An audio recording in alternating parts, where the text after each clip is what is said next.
Hey, somebody's got to bait the trot line. You did? Excellent.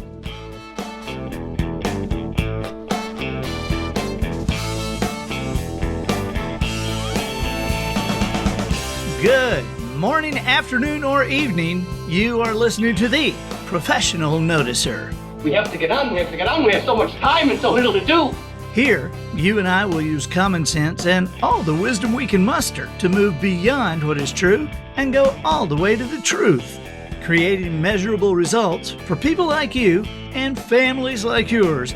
No longer a member of the amateur ranks, I am the Professional Noticer. That's great. Go ahead, make your jokes, Mr. Jokey. Joke maker. Hello, everyone. I'm Andy Andrews. Hey, thank you for making me a part of your week. While our topics might seem to vary wildly at times, it's because the things you care about most are often greatly affected by the things you care about least. Therefore, we will field questions about business, spiritual issues, popular culture, and questions like, if vampires can't see their reflections in a mirror, why is their hair always so perfect? My purpose here today and with every show we do is to play the part of a best friend or a coach. I want to help you live the life you would live if all your toughest questions were answered. The Professional Noticer is sponsored this week by itam.org, the only global, vendor-neutral, member-based training organization dedicated to meeting the needs of the IT asset management professional. We got observations and answers, and that's what we do. I deliver the observations, of course, and you provide the questions. Questions are a critical component of the person you and I aspire to become. You ever thought about that? Nobody should be embarrassed to ask a question. The person who never asks one, they either know everything or they know nothing. There's not any middle ground. Always remember, the quality of your answers can only be determined by the quality of your questions. This week, our question is from Brennan. He's from Arkansas. Let's listen. Hello, Andy. First off, I want to thank you for starting up your podcast again. I know this has been a difficult year and full of challenges. I've noticed how you have chosen to act and communicate and have learned from your example. It is good to hear from you again. On to the tough stuff. My wife and I are in the most difficult situation in our lives thus far and would love to get your thoughts on how to best manage through. We are 36 weeks pregnant with our first child, a little girl who has trisomy 18, which is a fatal diagnosis. We know we are not in control of the outcome and also know God's plan is better than we can ever imagine. While we hope for a miracle, we are also preparing for God's plan, whatever it may be. I would greatly appreciate your thoughts on how to be the person and leader others need me to be while struggling to make it through each day. It takes so much energy to even do the basics, and while I'm staying positive most of the time, I also do not want to put on a fake persona of how I feel in a world that values actions. One of the biggest struggles has been sharing the strength and grace God has given us while also sharing the immense pain and sadness. As you can imagine, this has me wrestling with questions while embracing my faith. Some of my questions include career, and if I want to continue where I am, how to live a great life, how to slow down and enjoy each moment. Any wisdom you can share on how to manage through hard times while listening to God's quiet voice are greatly appreciated. I feel that my grasp on life has been painfully pried back one finger at a time, yet I know my heart is closer to God now than ever before. We are incredibly scared and excited about what's to come. Thank you, Matt, SB, Andy, Austin, Adam, and Polly for all you do and your dedication to helping people learn how to live the lives they want to live. Years of your guidance have helped me prepare to make it through this difficult journey, and I cannot express how thankful I am for what you do. Take care and God bless. P.S. I still wish you would do another Rocking Chair Classics. Thank you. Brennan, oh man, thank you for delivering that. It must have been just hard for you to deliver. I chuckled at the end because of your reference to Rocking Chair Classics. And I'll just tell you that there is something coming with there. And I'll just tell you, there is something coming with that I think you'll be happy about. But for now, just like in everything else in our life, we're going to have to wait. I appreciate that you're listening to the podcast, and you're right. This has been a tough year for me. But perspective says I'm very grateful to be where I am. There are three overriding thoughts that I have. One is my perspective looking at you. I know, what you're dealing with right now, the uncertainty, with the feelings of your wife and any other family that might be there, with your own relationship with God. But I look at that and I go, boy, I am so blessed. So it gives me some perspective.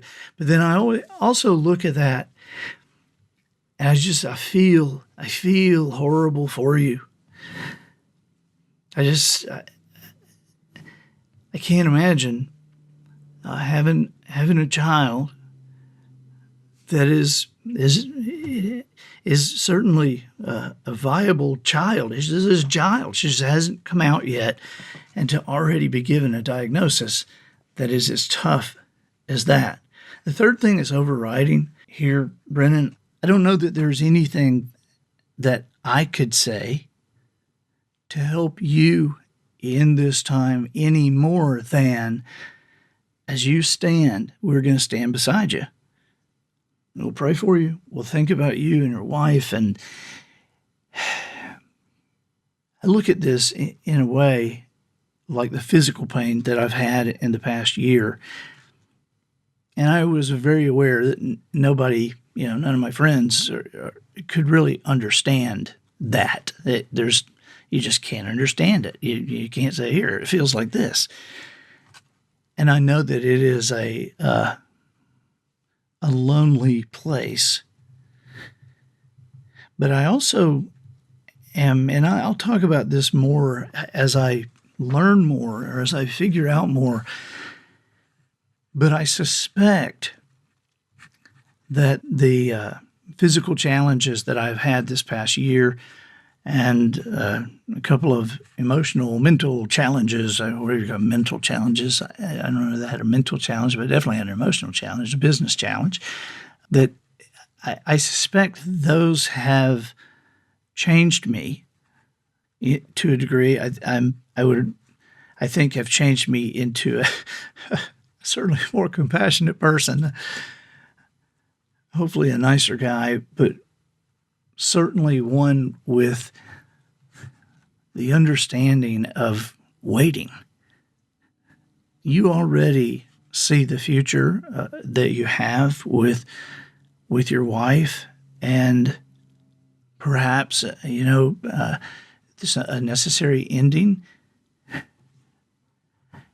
And endings always carry beginnings.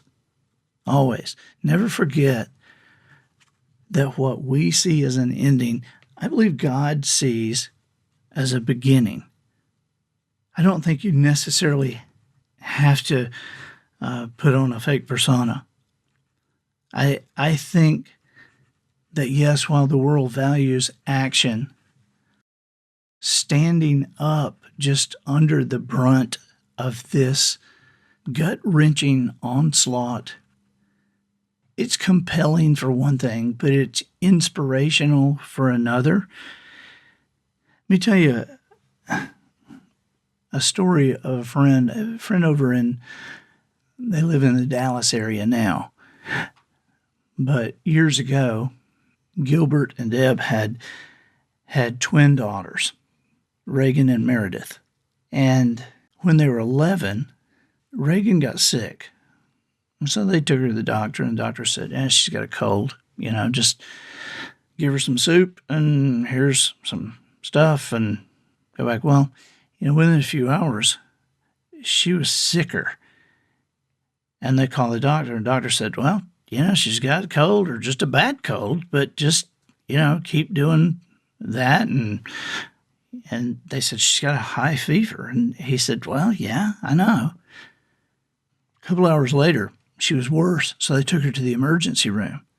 And a couple hours after that, she died. And they had misdiagnosed meningitis. So Gilbert and Deb had an 11-year-old that died. I don't know that I can think of anything worse. As a dad, as a husband, I don't know that I can think of anything worse. Now, Meredith is in her mid-20s now. She's gorgeous. She's got this huge designing career and acting career, and she's unbelievable. I talked to Gilbert a lot, and Gilbert told me once, he said, there's not a day that goes by that I don't cry a little bit. And I was really kind of surprised at that. I guess the reason I was surprised about it is because Gilbert is such an encourager and such an upbeat person, and he is a leader to me. He's a great leader friend of mine. He's one of my board of directors kind of people, and I talked to Gilbert not too long ago, and he said, Brennan, he said, every week somewhere in the country, I'm talking to 2 or 3 new people who just had a child pass away. And he said, I really kind of consider it Reagan's ministry, that Reagan's passing has enabled us to help so many people. Now look, I told you I didn't really have an answer, and I don't. But God does. Now, I've also said often that my aggravation about God is he doesn't seem to be under any obligation to tell me what he's doing. And I know you believe that in this case. The experience of this past year for me has allowed me to taste life in a different way. And I believe this is, I don't know why you guys are having to go through this, Brennan, but I believe that this will be something that you will see the impact of your child on this earth. I wonder sometimes if we are allowed to experience certain things to make us more valuable. I always compare going through some of this stuff to shape us, to make us into a usable form that is valuable to other people. And I somehow, to me, I like the metaphor of sandpaper, that I've got, heavenly sandpaper, just like, shaping me and molding me into what is useful. And of course, I'm this kind of person, I want to get the bad part over with. Let's just get the bad part over with. And so I'm like, okay, God, if we got to do this, use some heavy sandpaper. Take this down, faster. It can hurt worse, but come on, let's get it over with. Give me my shot first. And maybe closer to what you guys are experiencing than Gilbert. I remember hearing about, family, somebody having a miscarriage or, a miscarried pregnancy and thinking, that's too bad. That's so sad. And didn't really think of it much after that until Polly had a miscarriage. And we really had a tough time. Polly had a really tough time. And I've always, ever since, had a different feeling about that, a different understanding of what the guy is going through with his wife, what the wife is going through because of Polly's explanations and her teaching me about that kind of stuff. And so at the bottom line, Brennan, I just want to encourage you. Things will be better. You're being equipped. I know this is not the end for you. There is a proof of hope, and that is because you are still breathing. You and your wife are still breathing. If you're still breathing, that means you're still here. If you're still here, that means you haven't accomplished what you were put here to accomplish. If you hadn't accomplished what you were put here to accomplish, that means your very purpose has not yet been fulfilled.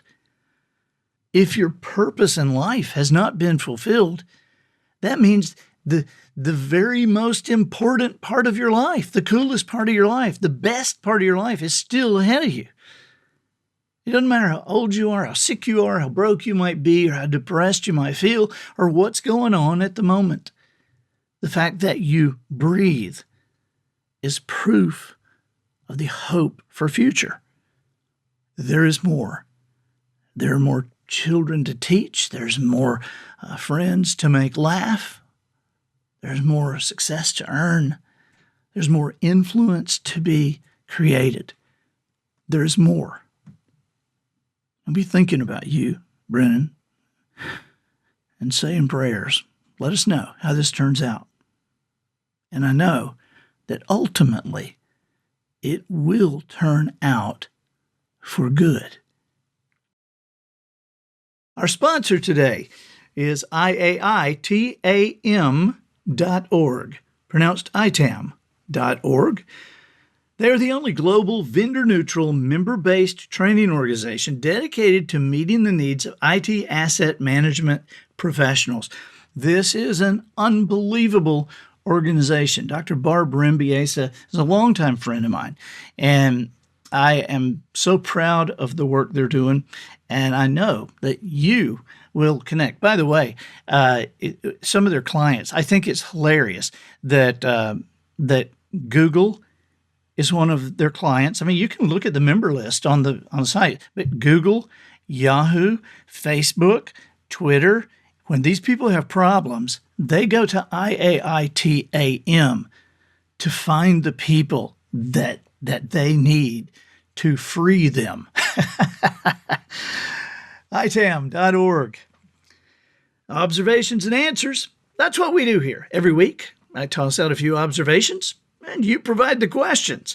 Then we harness common sense and wisdom to plow through the issue all the way to an answer for you. So, here's what I'm seeing this week. I watched some ball games on Saturday, and we just kind of went back and forth. There was nothing in particular, of course, except Alabama. And so as we watched, it occurred to me that within a few minutes, I say within the span of 15 or 20 minutes, one or the other of the announcers would say a word that was, it kind of ran through several broadcasts I was watching, and the word is responsibility. And as I thought about that, I thought about, well, it's kind of a little coincidence there, hearing that so many times. So there were some conversations between the announcers that just mentioned the word, and so there's obviously stuff going on with the teams or the opponents of teams, and the coaches had said this, and then the next day I'm with a friend and he says something. Yeah, I've been talking to my son who's trying to understand that, he's at an age now, he really needs to take more responsibility. And I said, wow, I'm thinking there's that word again. Well, it's kind of like you never really noticed a yellow car until you went and looked real closely at one. Now, everywhere you go, you're seeing yellow cars. So I'm hearing responsibility. I'm hearing this word everywhere I go. And the more I think about it, the more impotent I think people are, or our society is, about the word and its actual use. Now, I'm not saying its use and how you use it in a sentence. I'm saying what responsibility means to a person. You hear people say, well, the coach is talking to him about taking more responsibility. Or, well, he told them they needed to take more responsibility. Well, look, you got to have some responsibility. And so that's the way people use the word, almost as you haven't done something and now you need to do something else. And I find many times that the people who are taking that instruction would probably be more they would probably be more receptive to it if they had any idea that responsibility gives them power and gives them hope for a greater future. I think that responsibility, the way it is taught in most of our schools and on most of our fields and in most of the offices of America, I think responsibility, the way it's taught, is taught as a, something you better understand or else. And so there seems to be two very distinct extremes on the view of responsibility. One extreme would be, until these people accept responsibility for where they are, these people are never going to be able to. And then the other side, you go all the way 180 degrees over, and there's this thought about responsibility that is like, well, it's not their fault. I mean, don't you understand what his parents were like? And if your parents were like his parents, it's just, frankly, I really believe both of them are off base, because I don't think that responsibility has anything to do with. And wait, I want to stop just a second, and I'm going to say to you, I heard myself right there say, I don't think. Okay, so when I said I don't think, that is going to give you the license you already have to see if you think like I think.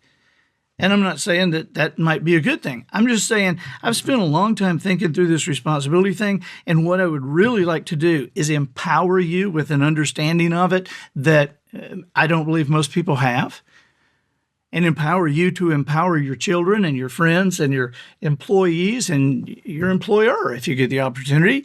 And so here's the thing. I want to explain this in a way that you will either go, that's exactly it. Okay, I can harness that. Or that you'll go, nah, still looking. Nah, I'm not really getting that.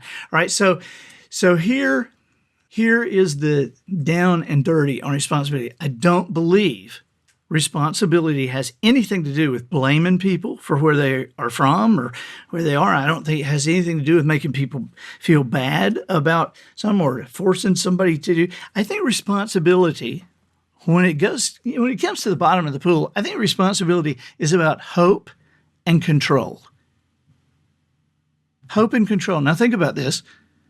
Who among us would not like to have greater hope for a future you control? Who didn't want that?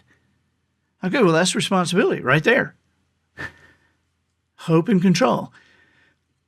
Now, not taking responsibility, I mean, if you're not taking the responsibility, if you're blaming other people, right? If you're blaming your mama, or if you're blaming your husband, or if you're blaming the environment, or you're blaming your wife, or you're blaming the economy, you're blaming your neighbors, blaming the boss, if you're blaming the president, if you're blaming the people in the next town, you think about this. It sounds kind of silly, but I want you to think about this.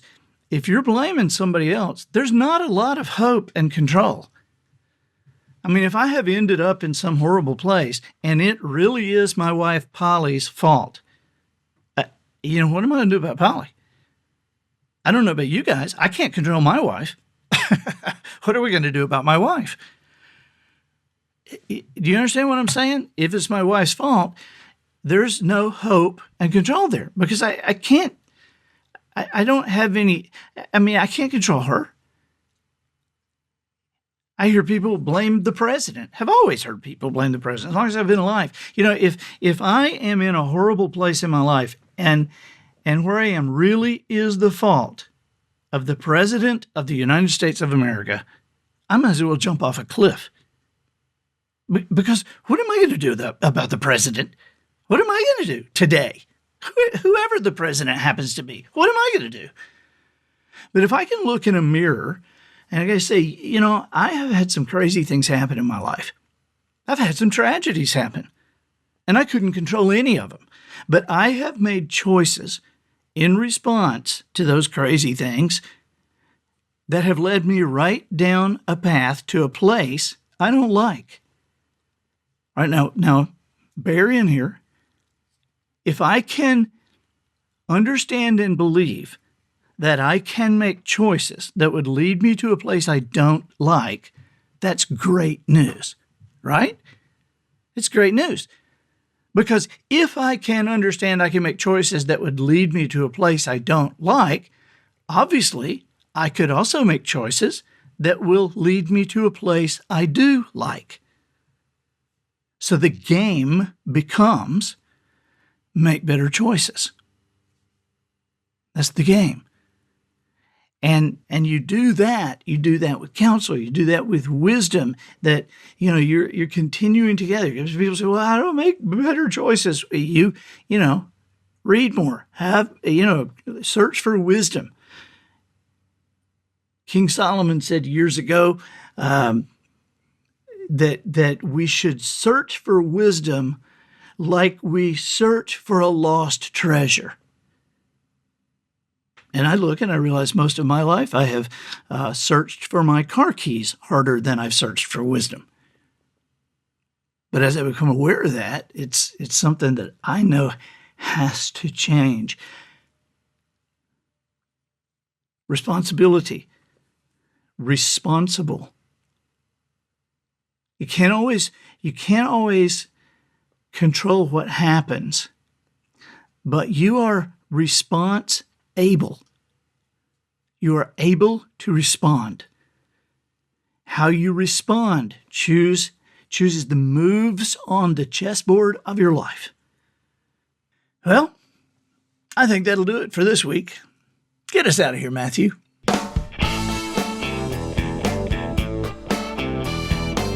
So, ladies and gentlemen, and to the boys and girls who aspire to become ladies and gentlemen, we have reached the end of another episode of The Professional Noticer. In a world where common sense has become a superpower, I'm harnessing that little tiny bit of mental energy that I have for you, seeking wisdom, making observations, and endeavoring to answer tough questions in a way that will empower your family and your business. I'm Andy Andrews. Until next week, smile while you talk, shake hands with the kids you meet, and make sure you have an answer to the question, are eyebrows considered facial hair? And so, until next week, goodbye.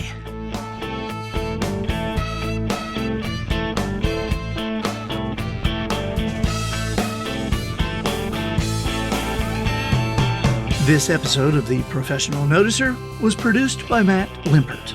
The Noticer theme written and performed by Sugarcane Jane. Little Coca-Cola's in the glass bottles provided by Twinkle and Smoke of Beverly Hills. Additional financial consideration provided by Perfect Pear, a marketing division of the Pear Growers Association of America. Now providing an inexpensive LED alarm on the stems of their higher-end product, you can know exactly when to eat your pear. Never again do you have to watch a pear carefully, and never again will you have to eat one that is rock hard or the consistency of pudding. The Perfect Pear alarm rings when the fruit is no longer capable of breaking your teeth, announcing the beginning of that 10-minute perfect period in which you can actually eat the pear before the whole thing is a mushy mess. Perfect Pear. Look for them in a supermarket near you.